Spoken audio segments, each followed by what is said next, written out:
Exatamente.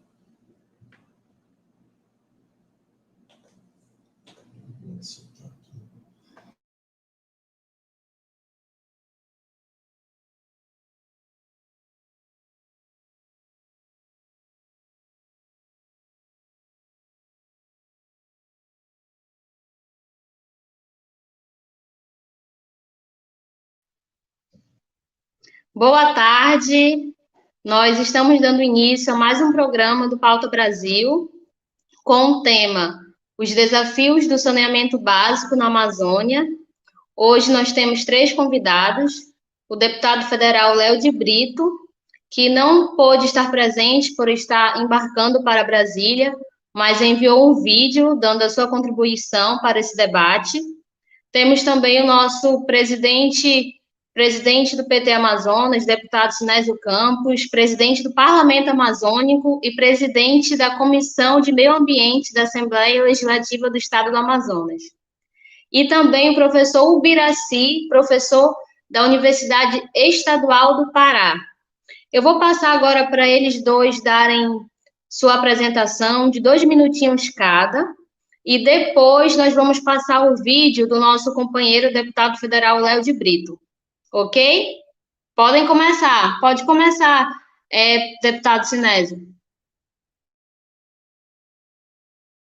Olá, tudo bem? Estou muito feliz aí esse debate que nós estaremos fazendo sobre os desafios de saneamento básico na Amazônia. Tendo em vista que é um grande gargalo e mais, temos prazos aí a ser cumpridos que não foram honrados. Então, presido a Comissão de Saneamento Básico, Minas, Gás e Energia, e esse debate é algo que estamos fazendo permanentemente, não só na capital, como nos municípios. E daqui a pouco estarei fazendo uma apresentação de tudo que estamos trabalhando dentro do Parlamento Amazônico, que congrega 9 Assembleias Legislativas da Amazônia Brasileira, como também o que estamos fazendo no debate aqui na Assembleia Legislativa do Amazonas.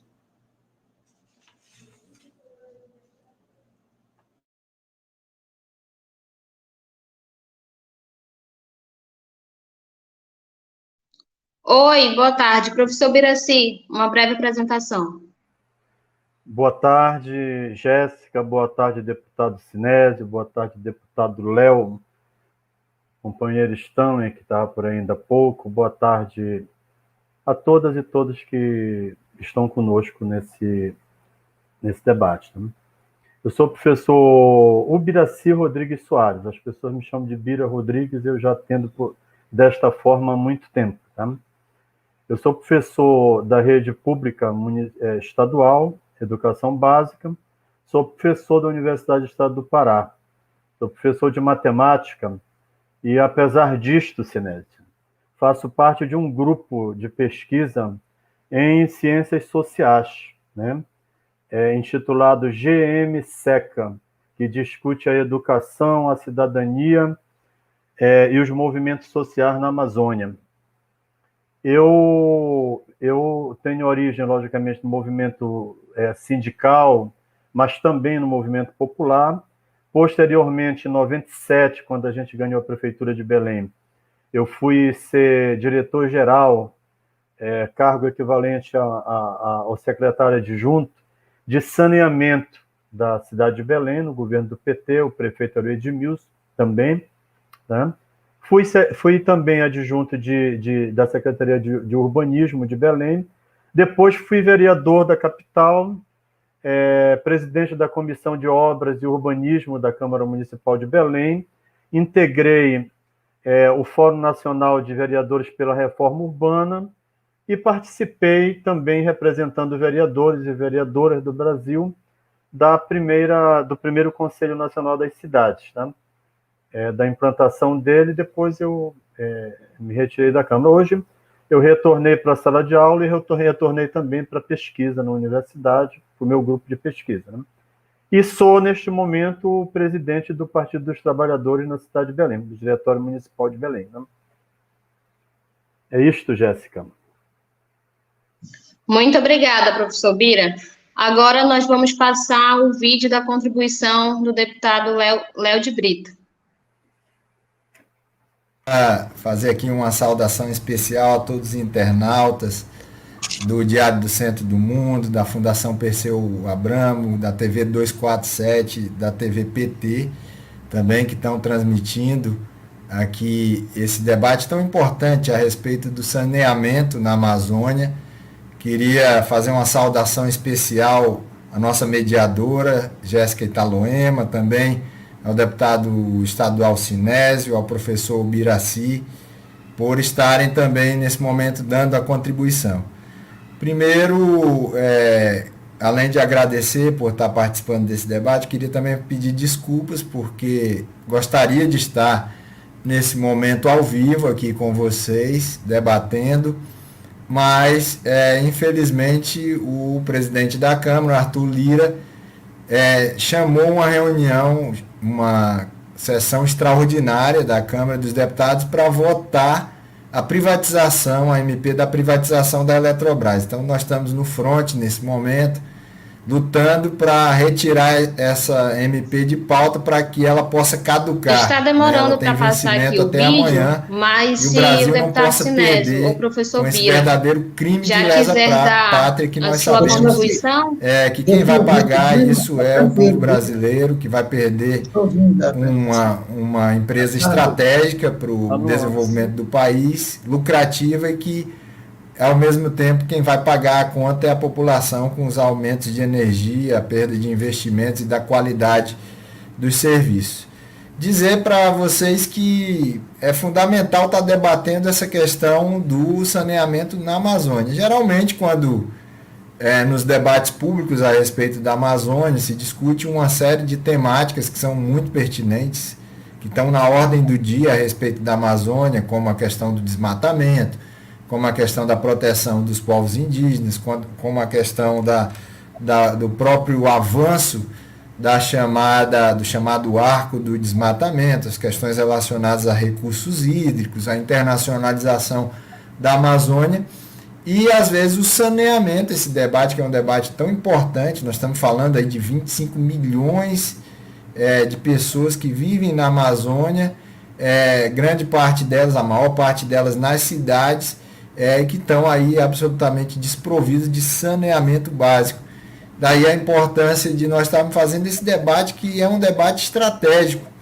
Todos nós sabemos, né, os diversos debates que nós temos, os especialistas no tema sempre têm tratado essa questão do saneamento como uma questão muito importante e deficitária do ponto de vista do mundo. Quando a gente fala dos investimentos, quando se fala em investimento em saneamento, nós estamos falando exatamente aí no investimento na saúde pública, na qualidade de vida das pessoas. A cada $1 que é investido em saneamento, a gente economiza 4 na área da saúde pública. O saneamento ele entra como um componente importante do índice de desenvolvimento humano e, obviamente, também, por isso, foi aí as metas relacionadas a saneamento também foram incluídas aí nos chamados Objetivos de Desenvolvimento do Milênio. Então, a situação que vive a Amazônia não é diferente da situação que vive o mundo. Hoje nós temos 1 bilhão de pessoas no mundo que não conseguem acessar um banheiro sequer. É uma situação que afeta principalmente os países pobres, os países que têm menos recursos e os países em desenvolvimento. E aí isso tem causado aí milhões de mortes no mundo por conta de doenças relacionadas ao esgoto, ao céu aberto, infelizmente a esse contato das pessoas sobretudo com o esgoto ao céu aberto. E nós sabemos que grande parte, das doenças, das diarreias que são causadas principalmente em crianças, 88% são decorrentes aí dessa falta de saneamento adequado. Então é uma situação que tem que ser tratada com prioridade, o que não vem acontecendo ao longo de muitos anos aí, não só no mundo, como no Brasil e sobretudo na Amazônia, que é uma das regiões que é menos desprovida de saneamento básico adequado. É importante dizer que aqui no Brasil a realidade é uma realidade dura, como eu disse anteriormente. Nós temos aí um percentual de 83% da população que não tem acesso à água e de 53% que não tem acesso ao esgoto, né? Então, e para ter uma ideia, o volume de esgoto tratado no Brasil está em torno de 46%. De acordo com os dados do Sistema Nacional de Informações de Saneamento de 2018. Então, a realidade brasileira é uma realidade também muito delicada e isso se deve aí a um déficit de investimentos ao longo de séculos no nosso país. Nunca o saneamento, aquela velha história de que os políticos nunca quiseram investir em saneamento porque é algo que é invisível do ponto de vista eleitoral, né? Mas nós sabemos da importância que tem essas políticas. E nessa perspectiva desse déficit, o que se estima, que as pessoas do setor de saneamento estimam é que o Brasil precisaria aí de um investimento em torno de 400 bilhões de reais para dar conta dos desafios que estão postos para o setor. Então, é necessário investimentos. E aí obviamente, que vem a discussão se esse investimento é público, se esse investimento é privado. Então, o debate que aconteceu aí na conformação do chamado Marco do Saneamento. A realidade da região norte é uma realidade pior, inclusive, do que a realidade do Brasil. Nós estamos falando aí de acesso à água a 57% só da população. Os serviços de esgoto, nós estamos falando aí de cerca de só 10% da população tem o esgoto coletado. E só o esgoto tratado está perto de 21%, 21,7% de tratamento de esgoto. Então está muito abaixo da realidade do Brasil de um modo geral. Isso sem falar nos furtos, vazamentos, problema de leitura de hidrômetros, desperdício de água, que chega a 55%, de acordo com os dados do Sistema Nacional de Informações sobre Saneamento. Né? Então é uma situação ainda mais calamitosa, a situação da região norte, da região amazônica. E aí o grande desafio que está colocado é exatamente esse.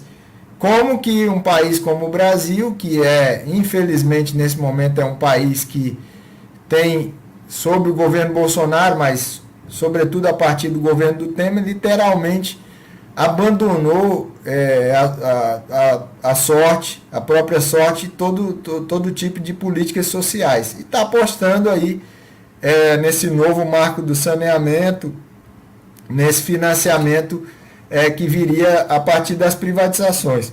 Nós aqui no Acre, por exemplo, é importante citar o exemplo do estado do Acre, porque nós tivemos um case importante aqui, que foi uma decisão tomada pelos governos, o governo do ex-governador Tião Viana, que é um médico especialista em doenças tropicais, considerou que era importante um investimento maciço, né, na questão do saneamento e contraiu um investimento junto ao Banco Mundial de 275 bilhões. Né?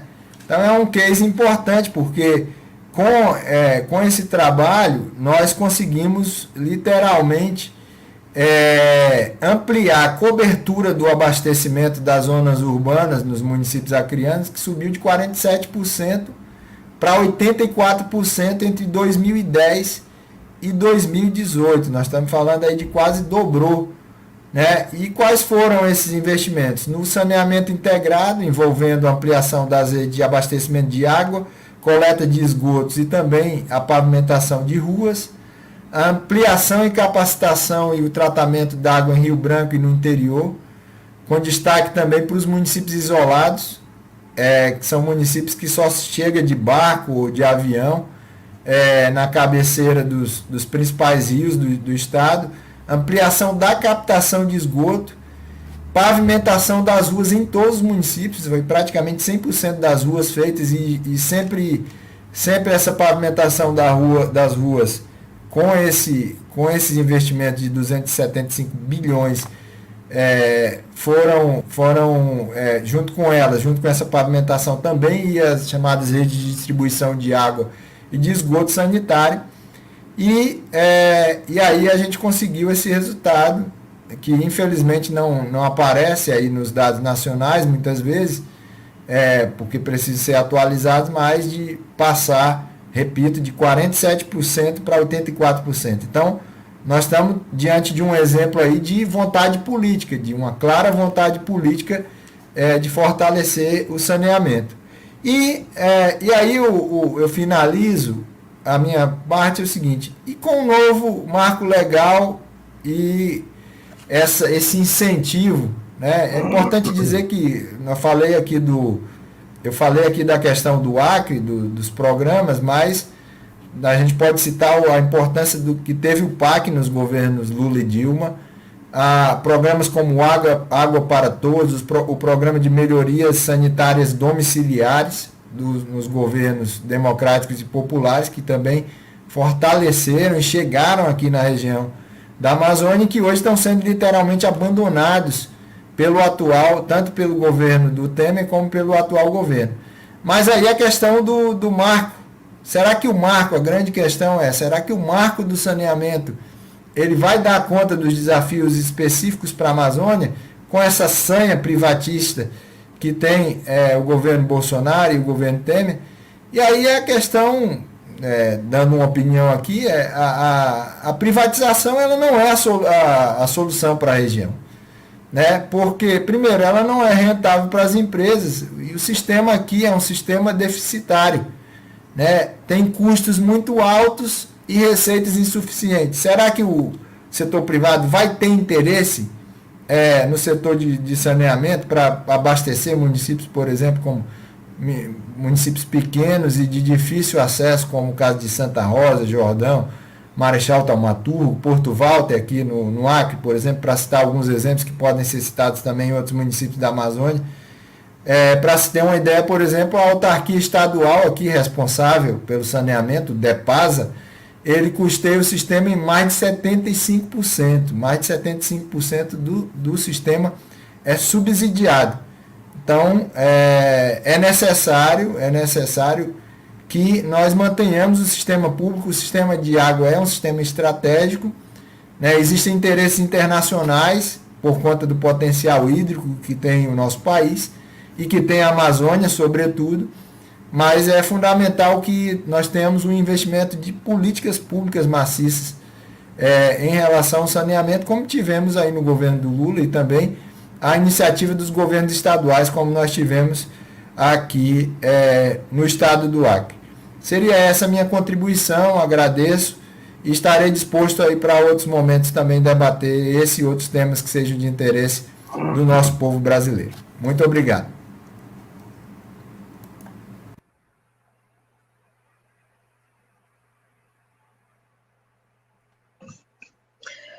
Muito importante essa contribuição do Léo, porque ele não fez só uma abordagem, né, do Acre, mas sim dos estados da região amazônica, dos estados da região norte.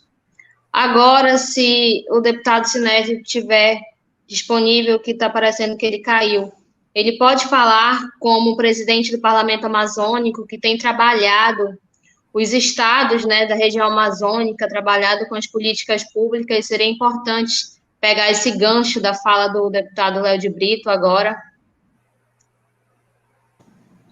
Olha, tá vendo? Duas coisas ficaram bem... Deputado Sinésio, o senhor está ouvindo? Estou ouvindo, tranquilo. Tem duas questões bem claras aí. Uma delas é a questão dos serviços essenciais, dentre eles a questão da energia, que, na verdade, grande parte dos estados da Amazônia estão sendo privatizados, aqui não é diferente, e eu creio que o caminho não é esse, tendo visto que existe um passivo ambiental e, sobretudo, os serviços que são essenciais, e desde quando o Programa Luz para Todos foi implantado, será necessário na verdade, dar a compensação ambiental ao povo da floresta, e como também não é diferente da questão dos desafios do saneamento básico da Amazônia. Eu, como presidente do Parlamento Amazônico, eu estou vendo o que está ocorrendo em toda a nossa região. Vou aqui trabalhar com alguns dados e depois vamos ao debate. Primeiro, saneamento é um conjunto de medidas, né, que visa preservar ou modificar as condições do meio ambiente, né? E tem 2 eixos fundamentais aí. O saneamento básico ele é dividido em 4 eixos, e esses 4 eixos nós estamos discutindo, não somente aqui no Amazonas, como também sendo ponto de pauta do Parlamento Amazônico, né?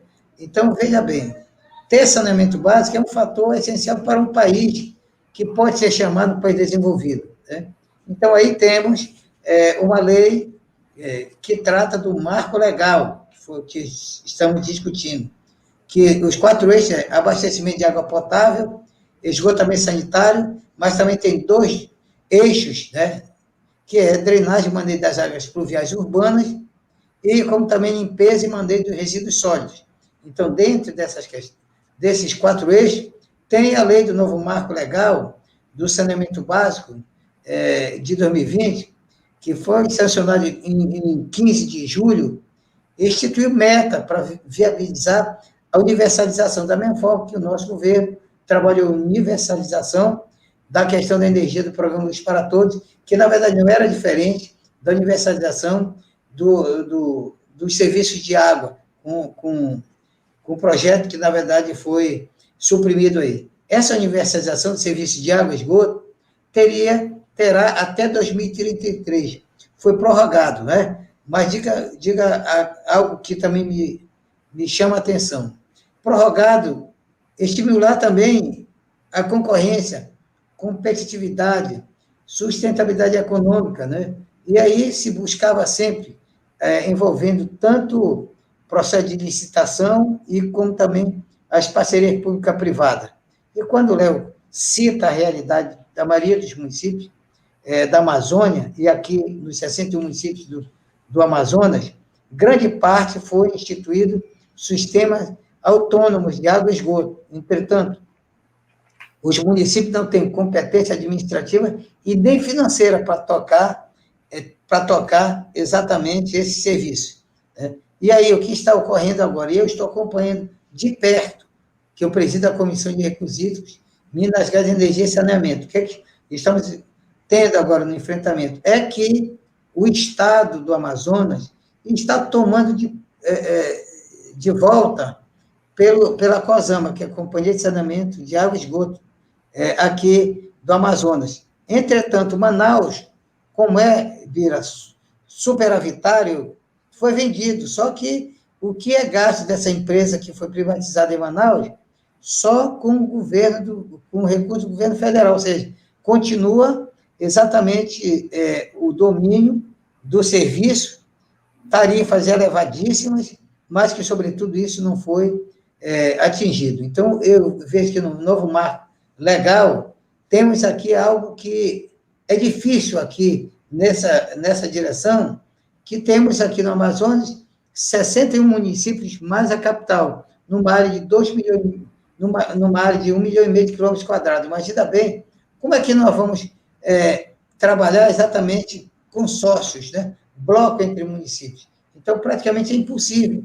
Aqui foi criada uma região metropolitana, mas não existe a conurbação, como existe em Belém, na Grande Belém, né? Em outras cidades da Amazônia. Então, Manaus aqui, ela não foi conurbada, ela foi criada uma região metropolitana por geográficos entre os 9 municípios, mas que, na verdade, não houve a conurbação. A regulação que a ANA deveria fazer, nós cobramos muita ação, e que, na verdade, isso não acontece, né? Agora, eu também estou colocando os 2 temas também, que faz parte do saneamento básico. É bom que a gente não possa esquecer, que é exatamente a política de resíduos sólidos, né, de 2010, que as cidades deveriam acabar com os lixões a céu aberto. E aí as capitais teriam até 2021 para acabar, e as cidades com a população inferior a 5 mil habitantes, seria 2024. Quero dizer aos senhores, isso aqui não acontece. O ponto mais alto hoje, aqui da cidade de Manaus, é um aterro sanitário que dizem que é um aterro controlado. Então, na prática, o que eu quero reforçar para vocês? O saneamento está ligado à implementação de um sistema de modelo público, né, que promova o abastecimento de água, esgotamento sanitário e a destinação correta do lixo. E aí, como foi o Léo citou, e que não é diferente os dados que nós temos também, para cada R$1 investido em saneamento básico, se economiza 4 em gastos com saúde. Então, tem muitas doenças hoje que são oriundas da qualidade da água e falta de saneamento básico, que não temos, né? Então, 35 milhões de brasileiros ainda não têm acesso à água tratada. E aqui, o último investimento, por exemplo, aqui em Manaus, foi o nosso governo, o governo do presidente Lula, que fez um novo sistema de captação de água aqui para atender uma população de aproximadamente de 2 milhões de habitantes aqui em Manaus. E quase 100 milhões de brasileiros não têm acesso a serviço de esgotamento sanitário nenhum. E na região norte, somente 22% da população tem esse serviço com rede de serviço de esgoto. Um exemplo, retoma aqui Manaus, que não é diferente de outras cidades. Manaus é uma Veneza, entrecortada de garapés. E o que vocês estão vendo nos noticiários aí? Grande parte da cidade de Manaus está debaixo d'água, e não só Manaus, como também nos municípios, na grande parte dos municípios do interior, que, na verdade, passei agora mais de 15 dias visitando vários municípios do interior do estado. E a realidade é trágica. Coloco para vocês também uma situação. 88% dos poços tubulares são clandestinos. Eu digo que não é nem poço artesiano, é poço tubular. E aqui em Manaus também, como a grande maioria das cidades da Amazônia, são solos como tábua de pirulito, ou seja, são tudo perfurados, sem um controle devido. Agora, temos aqui uma legislação que veda a construção de poços tubulares, mas isso aí não tem como o Estado dotar de estrutura de pessoal para evitar essa triste realidade, né? Então, 90 milhões em gastos com internação por doenças de veiculação hídrica, cai sempre no SUS, cai no SUS. Aqui tem várias as doenças aqui da nossa região que têm que ser combatidas, né? E agora aqui, veja bem vocês, o caso aqui de Manaus, 89º lugar de 100, né? Então, vejam os senhores que são dos piores colocados no ranking nacional de saneamento básico. E temos que, na verdade, enfrentar essa realidade, né? O Amazonas aqui, você observa que parte da população tem acesso à água, né? E é diferente do Acre, que mesmo com 47%, nós é 80%, mas se reporta aqui, é bom que se diga, que 55% da população está concentrada em Manaus. No Amapá, 34%, mas praticamente coleta de esgoto, tanto em Belém como no Amazonas, Acre, Amapá, Mato Grosso, Pará, Rondônia, não é diferente, né? Todos esses estados aí, o que apresenta com melhor possibilidade é o Tocantins, que eu vejo assim, que Tocantins, mas eu me reporto a Palmas, né? Porque existe foi praticamente uma cidade planejada, e que isso aí nos coloca numa situação desconfortável em relação à Amazônia, né? Então, a Amazônia, na verdade, é o pior, né? A pior região do país em coleta e tratamento de esgoto. Não temos, praticamente, coleta e muito menos tratamento de esgoto. E falamos também de proteger a Amazônia.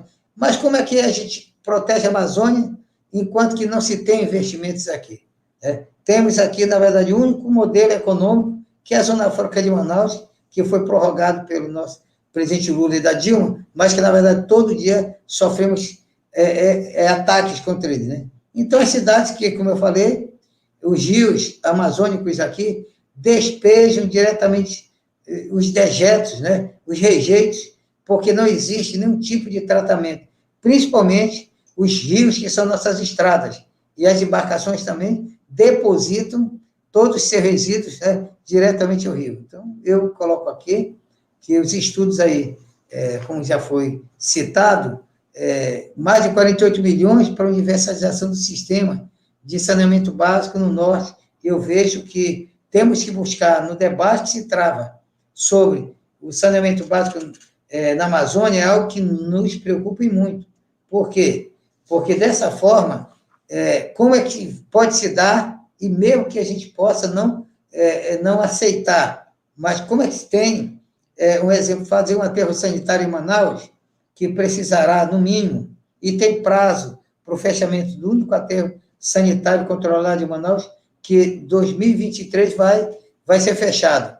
Será que o município de Manaus teria 1 bilhão e meio de milhões para investir no novo aterro sanitário? Então, tem que ter uma política pública, um governo central, em parceria com os municípios, que, na verdade, não são dotados de condições econômicas para enfrentar essas questões, né? Então, atualmente, como citei, o Amazonas todo só tem um aterro sanitário, que é o cartão postal negativo daqui do Amazonas, em Manaus, e os 61 municípios, nenhum tem aterro sanitário, todos são lixões a céu aberto. Falo aqui porque eu ando em todos os municípios, conheço a realidade, faço audiências públicas, pelo menos para manter as pessoas de uma forma mais consciente, né? Ou seja, a própria população possa se inserir no que se diz respeito a não, pelo menos, saber onde vai jogar o lixo. Mas a grande maioria dos lixões são que nem os aeroportos brasileiros, né? A cidade cresceu e chegou próximo aos lixões. E lixões, na grande maioria das cidades aqui do Amazonas, elas estão em área urbana hoje. Estão em bairros localizados aí, com uma grande população muito fragilizada com isso, né? Agora, o que conseguimos como deputado estadual? Eu consegui aprovar uma emenda parlamentar, aliás, uma PEC, um projeto de emenda constitucional, de número 93, em 5 de maio de 2016, que trata da inclusão do saneamento básico na Constituição do Estado. Então, nem isso sequer, até 2016, estava inserido o saneamento básico na Constituição do Estado do Amazonas. E eu tenho certeza que nas 9 Assembleias Legislativas da Amazônia, tenho certeza que a grande maioria também não está inserido sequer na Constituição. Então, fizemos também, e temos elaborado, vou passar para Jéssica, vou passar para a Fundação Perseu Abramo, todo um levantamento que nós fizemos, e elaboramos um relatório com mais de 800 páginas, né, que trata de um panorama real da situação do saneamento básico do Amazonas. E aí ouvimos FUNASA, ouvimos aí as secretarias estaduais e municipais de meio ambiente, ouvimos aí secretarias de infraestrutura, todos os órgãos de fiscalização e controle, Ministério Público, então todos participaram desse processo. Então é bom que seja partilhado, né, essas experiências que nós temos aqui, e estamos agora, nesse momento, trabalhando na elaboração do projeto de lei que tratará sobre a política estadual de saneamento básico para o Amazonas, tendo em vista que esses prazos não serão cumpridos, mas é bom que a gente possa continuar esse debate. Fizemos aqui, tenho aqui vários municípios que eu tenho participado, realização de agências públicas no interior do estado, Manaus não é diferente, mas eu coloco aqui Benjamin Constant, Parintins, Terra do Boi-Bumbá, Jutaí, né? E como também Amaturá, Santa Isabel do Rio Negro, Barcelos, né? Que é a terra do peixe ornamental. Então, eu coloco para vocês, e agora eu vou dar um exemplo aqui do interior, mas vou colocar agora do aterro controlado de Manaus, né? Aqui vocês observam, esse é o aterro dito controlado de Manaus, que é o ponto mais alto de Manaus. O prazo que tem para ser fechado é 2023. Então, aí, fomos fazer uma visita 15 dias atrás, no aterro controlado, depois de fizemos uma fiscalização em Manaus, criamos um grupo de trabalho para tratar sobre o aterro sanitário e fomos fazer uma visita ao aterro sanitário de Caucaia, né, em Fortaleza, tendo visto que uma das empresas que exploram aqui estão em Caucaia, juntamente com os órgãos de fiscalização e controle, em Fortaleza, com o objetivo de conhecer as novas tecnologias, tendo visto que não existe tecnologia nenhuma no único aterro sanitário de Manaus, né? Então, eu trato aqui essa matéria como algo muito presente no nosso mandato, né? O nosso mandato na Assembleia Legislativa, e como também na presidência do Parlamento Amazônico, é dinâmico e é participativo, né? E nessa pauta do saneamento básico, a gente luta com frequência para que a população da Amazônia tenha acesso a um serviço digno e de qualidade.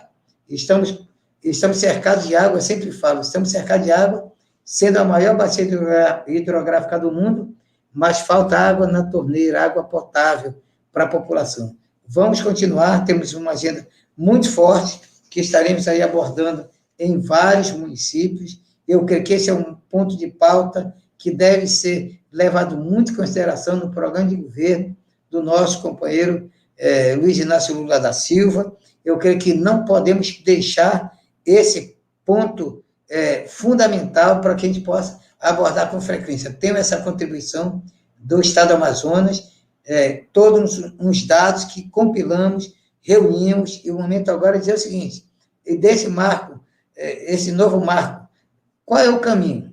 Né? Parceria pública-privada, nós negamos. Queremos com que o governo ele assuma. Aqui, o que conseguimos foi os municípios que não têm condições de assumir o sistema autônomo de água e esgoto, que são muitos, agora o governo do Estado do Amazonas está assumindo essas empresas que eram de competência administrativa e financeira dos municípios.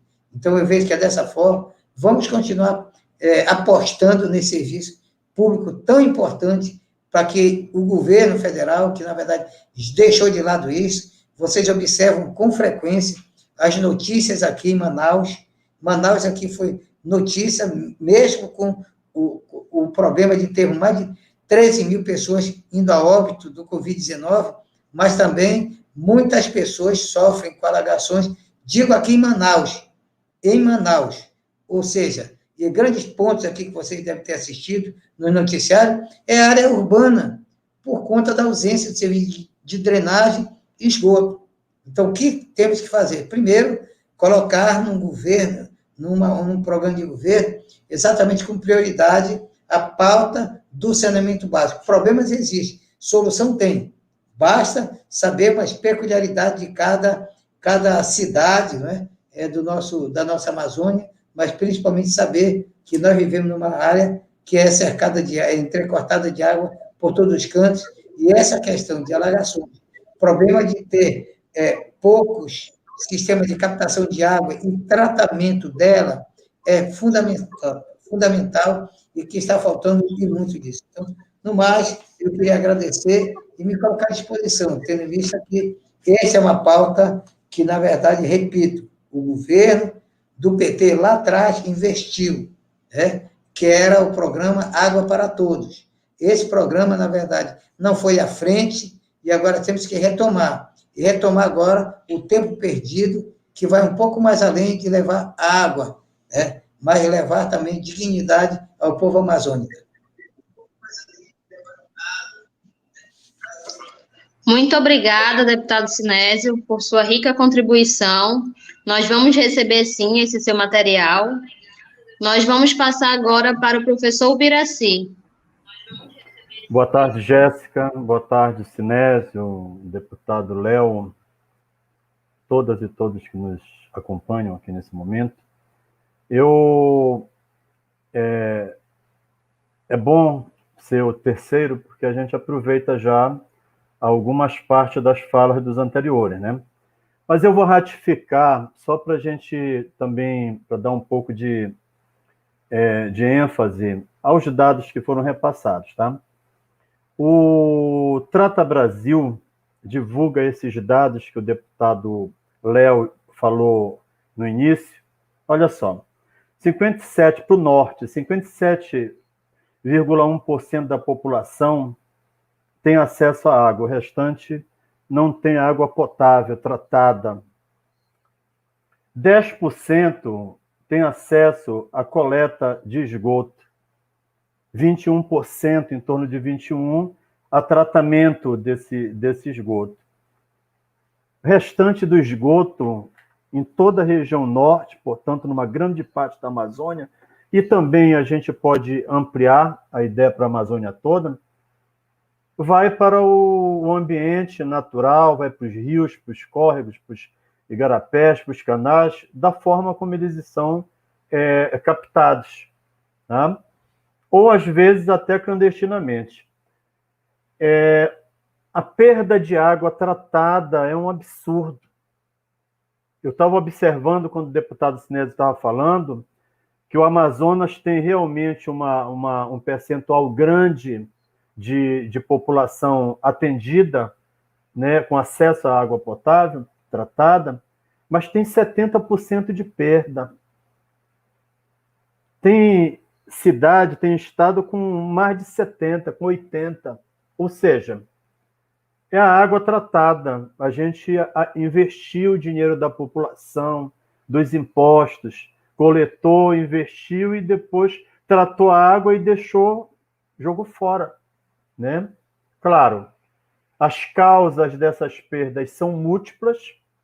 A gente tem desde o sistema de distribuição de água envelhecido às vezes, mas às vezes danificado pela própria população que busca acesso à rede, sem oficializar, digamos assim, esse acesso, mas é uma perda muito grande, né? De uma quantidade muito grande. Então, eu estou dizendo isto para a gente partir desses dados alarmantes, que são para o norte todo, mas que o Brasil não fica muito diferente. Poucos estados, poucas cidades têm dados positivos ou um pouco melhores do que esses aqui, para dizer o seguinte, pessoal.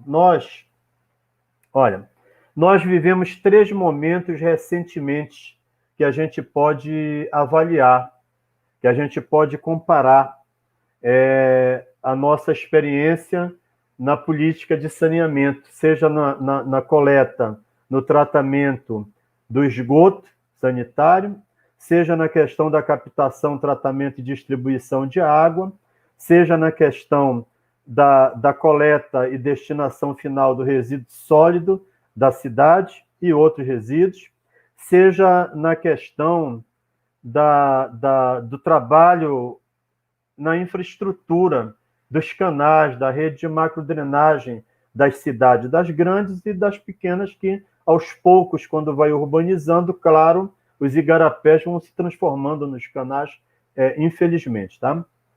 Então, mas isto, a gente tem que perceber o seguinte: 3 momentos, vamos lá buscar o governo FHC, né? Não podemos desconhecer. Havia alguns programas de financiamento federal. Poucos, mas havia um programa de financiamento da política de saneamento, né? Porém, o governo federal era um governo que já direcionava as suas ações para a privatização do saneamento. Com isto, não investia, digamos assim, por exemplo, na capacitação técnica das prefeituras. Não tem como uma prefeitura... Tem prefeitura, e a grande maioria delas não consegue formar uma equipe técnica competente, né, com um perfil de captação de recursos nessa área do saneamento, por falta de recurso para bancar essa estrutura. Os profissionais precisam receber e, claro, cobram de acordo com o trabalho desenvolvido, né, com a captação. Isso dificulta muito. O Sinésio, que viaja muito o estado do Amazonas, a gente aqui no estado do Pará observa isso, o companheiro Léo deve observar no Acre, a dificuldade que as prefeituras têm de formar um grupo de trabalho técnico que fique permanentemente buscando elaborar e apresentar esses projetos para as fontes de financiamento. seja federal, seja nacional, sejam fontes, inclusive internacionais, que tem, que colocam recurso à disposição, né?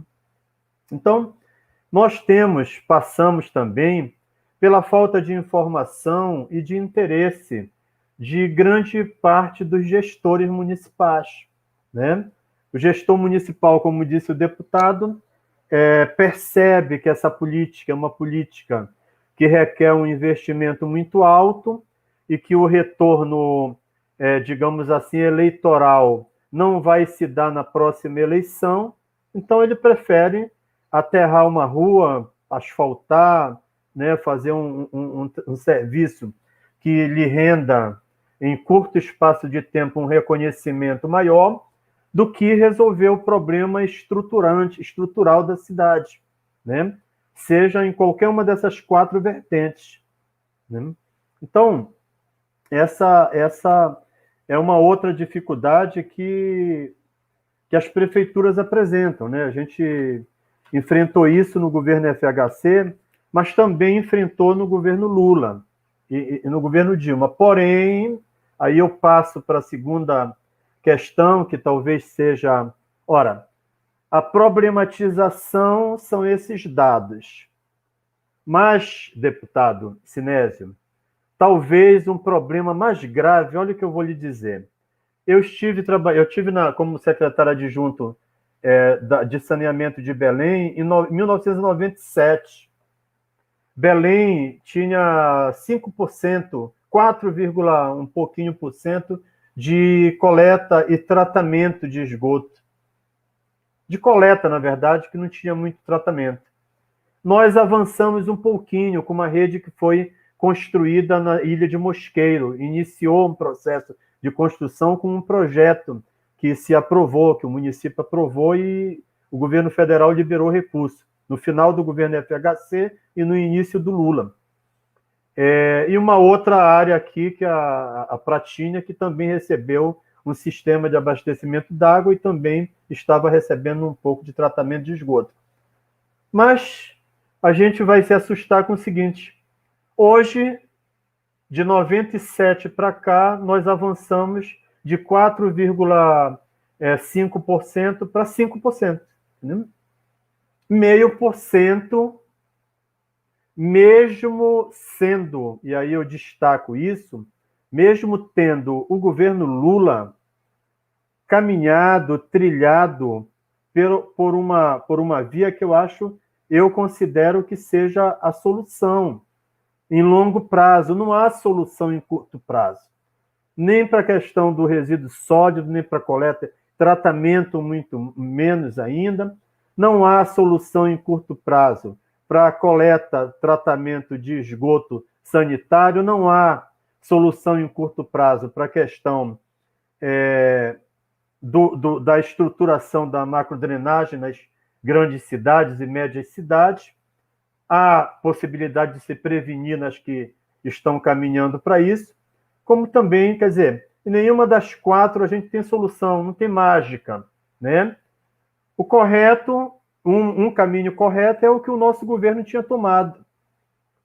Planejamento da política de saneamento, com a instituição e a regulamentação dos planos, para que cada cidade, cada estado e cada cidade possa construir o seu próprio planejamento também, baseado no planejamento federal. Já que é um outro sofrimento e uma outra causa, já que o município é responsável pela política, é ele que responde para a população, é o prefeito que anda na rua e a população vê e cobra o lixo que não foi coletado, né? E cobra o esgoto a céu aberto, e cobra o canal sujo, então é dele a falta de água, né? Mas ele não arrecada o recurso, quem arrecada é o governo federal. Então, o governo Lula estava estabelecendo essa relação, esse link, né? Elaboração de um planejamento firme, adequado, né? Profundo para o saneamento do país. É claro que no caso da Amazônia nós temos que destacar nossas especificidades, e aí esse planejamento precisa ser também levar em consideração esse fator, né, de um planejamento, Sinésio, específico para a Amazônia. A Amazônia precisa ter um planejamento para a política de saneamento específico, pelas suas especificidades, pelo custo mais alto, talvez, pelos deslocamentos, pelo posicionamento geográfico, né? Então é o seguinte, eu acho que esse planejamento, isso caminhou, né? Muitos prefeitos não compreenderam bem e não se dedicaram à construção dos planos municipais, seja de resíduo sólido, seja da questão do saneamento no mais amplo, no sentido mais amplo, de modo que a gente fica renovando prazos. Alguns estados e alguns municípios avançaram, mas nós temos dificuldade. Por exemplo, Belém, nós passamos 2 anos, né, com Edmilson, com o PT no governo municipal, nós avançamos muito. Olha, pessoal, eu vou deixar registrado, que é importante a gente registrar essas experiências. Nós, quando assumimos aqui em 2003, quando o Edmilson assumiu o governo municipal, o Aurá, o Sinésio deve conhecer, uma área aqui localizada no município de Ananindeua, bem vizinho de Belém, era onde se depositava o lixo, digamos assim, o resíduo, de toda a cidade de Belém, Ananindeua e uma parte de Marituba, né? E era o seguinte, era verdadeiramente um lixão. Era o caminhão entrar, depositar o lixo, uma pá mecânica, um trator de esteira empurrava o lixo para onde eles achavam mais adequado, o resíduo, e aí ia acumulando lá. Olha, eu conheci pessoa, Sinésio, que morava dentro dessa área do Aurá, na área do aterro, que não era um aterro sanitário, do lixão, e nunca saiu daquela área.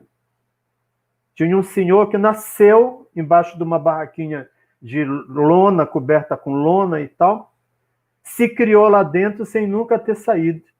Então, nós tínhamos ali um trabalho, e percebemos isso, que tinha um trabalho de organização do destino final dos resíduos coletados em Belém e Ananindeua, mas tinha um trabalho social para fazer. Aquelas pessoas não poderiam permanecer ali, né? Ora, nós demos os passos, aprovamos aqui um projeto denominado, que intitulava Projeto de Biorremediação do aterro sanitário do Aurá, e chegamos a implementar. Infelizmente, foi abandonado no governo seguinte. O Lula ainda presidente, mas a prefeitura saiu da nossa mão. Aí passou a ser o inverso.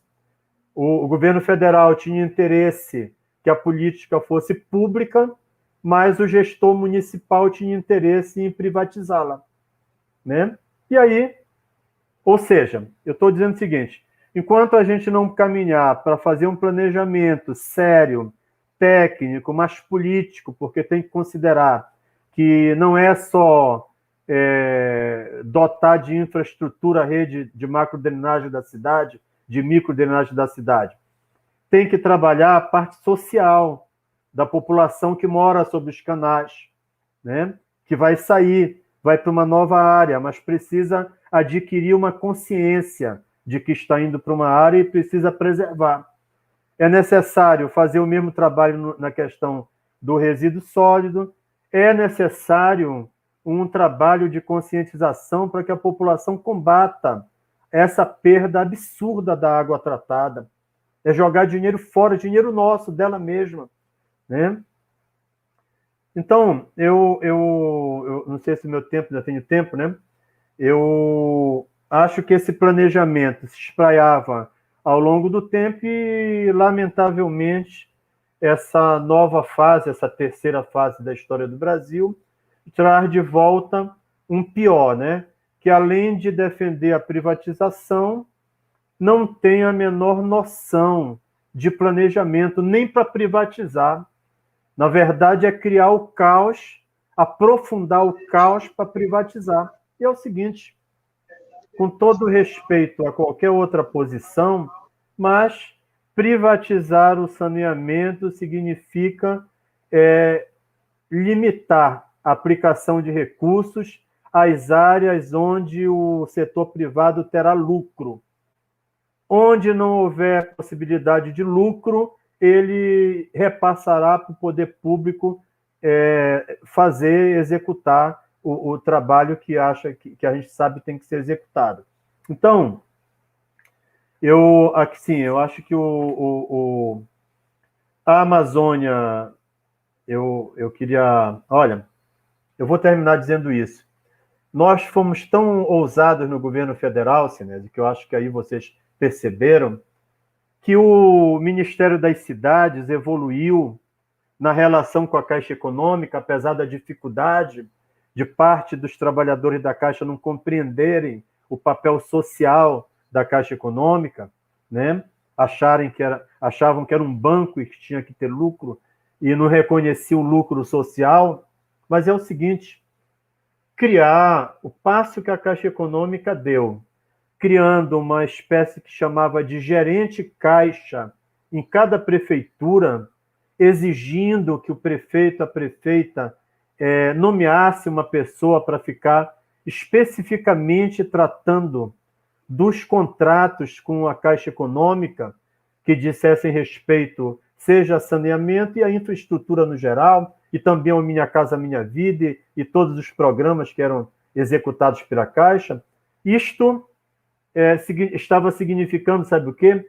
Municipalizar os recursos coletados, né? O governo federal arrecada e hoje, para chegar, é muito difícil. Ali estava ficando automático. Faça o seu planejamento, nos apresente os projetos, vamos aprovar e vamos executar. Essa eu acho que tem que ser a nossa meta, né? Tornar esses planejamentos políticas públicas, transformando-as em lei, né? Transformando-as em lei. Por quê? Nós vamos ainda caminhar muito com esse embate, tá? Com esse embate entre privatiza e não privatiza o saneamento. Então, eu termino aqui, tá? Termino aqui dizendo que, para mim, o caminho para a Amazônia nós estamos encerrando, já está terminando o nosso tempo. Agora eu vou abrir um minutinho para vocês fazerem uma fala de consideração final, tá bom? Eu começo logo? Já emendo. Então, que possamos caminhar para a elaboração, Sinésio, para ganhar o governo federal de novo, vou tirar da mão do atraso, elaborar um planejamento de desenvolvimento da política de saneamento para o Brasil, um específico para a Amazônia, que é um desafio que o próprio Sinésio, como o grande líder do parlamento da Amazônia, pode já estar se movimentando, né? E a gente municipalizar isso para as cidades da Amazônia e garantir a aplicação dos recursos. Eu agradeço a Jéssica, agradeço aos companheiros que estão aí na organização desse evento, e o convite da Fundação Perseu Abramo. Estou à disposição para outros debates e outros momentos. Muito obrigado. Tá? Jéssica. Eu queria, Jéssica, agradecer aí o DCM, o PT Nacional, Pauta Brasil, 247, o Fórum, Facebook aí da nossa eterna presidente, né, companheira Dilma, do nosso amigo, né, Fernando Haddad, e dizer da nossa alegria de estar participando desse debate, tristeza de não termos saneamento, tristeza de não ter água potável, serviço de drenagem, mas, acima de tudo, nós temos que levar a esperança. Esse debate nós temos que travar permanentemente. Eu tenho certeza que a água que chega na torneira de mais de 2 milhões de pessoas aqui foi exatamente fruto do trabalho do nosso governo Lula aqui em Manaus. No interior, o programa Água para Todos chegou ainda para várias comunidades e vamos ter que perseguir. Então, fica aqui. Primeiro, a contribuição que estarei encaminhando para a Fundação Perseu Abramo, para a nossa companheira mediadora, Jéssica Itaruema, que eu queria parabenizar pela forma como conduziu, mas, principalmente, é o momento de aprofundarmos o debate, mas, acima de tudo, apresentar uma proposta de saneamento básico feito por nós, amazônicos, junto já de um programa de governo, com o nosso companheiro Lula, que será, fé em Deus, em 2022, eleito presidente da República.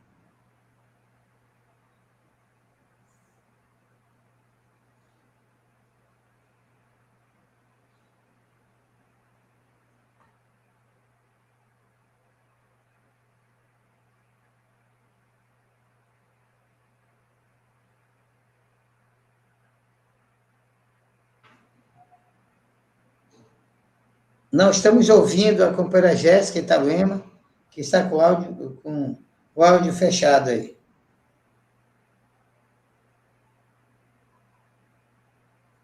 Ela está com o áudio fechado, viu?